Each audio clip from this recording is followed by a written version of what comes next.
ఓం శ్రీ గణేశాయ నమః. శ్రీ సరస్వత్యై నమః. శ్రీపాదవల్లభ నృసింహ సరస్వతి శ్రీ గురు దత్తాత్రేయాయ నమః. శ్రీ గణపతి సచ్చిదానంద సద్గురుభ్యో నమః.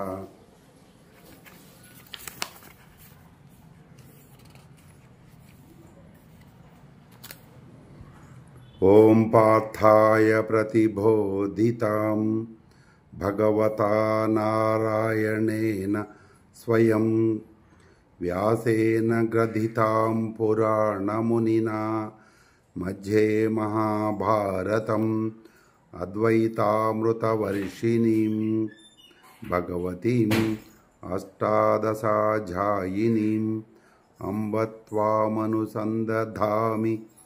భగవద్గీతే భవద్వేషిణీం. ఓ భగవద్గీత మాత, భగవంతుడైన నారాయణుడు అర్జునుడి కోసం స్వయంగా నిన్ను బోధించాడు. పురాతన మహర్షి అయిన వ్యాసుడు మహాభారతములో నిన్ను గుదిగుచ్చాడు. పూజనీయురాలవై 18 అధ్యాయాలు గల నీవు అద్వైతం అనే అమృతాన్ని వర్షిస్తూ ఉంటావు. దాని ద్వారా సంసార బంధాలను తొలగిస్తూ ఉంటావు. అట్టి నిన్ను నేను అనుసంధానం చేసుకుంటున్నాను. ఓం శ్రీ సద్గురుభ్యో నమః.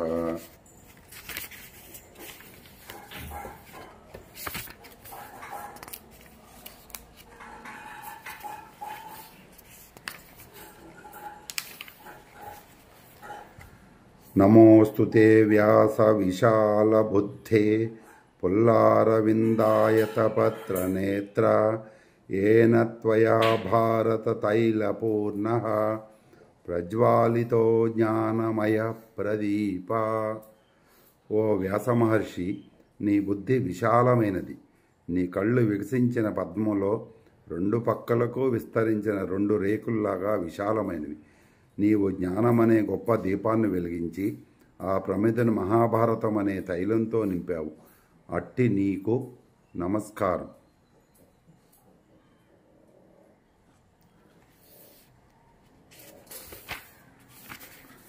ప్రపన్న పారిజాతాయ స్తోత్రవేత్రైకపాణయే జ్ఞానముద్రాయ కృష్ణాయ గీతామృతదుహే నమః.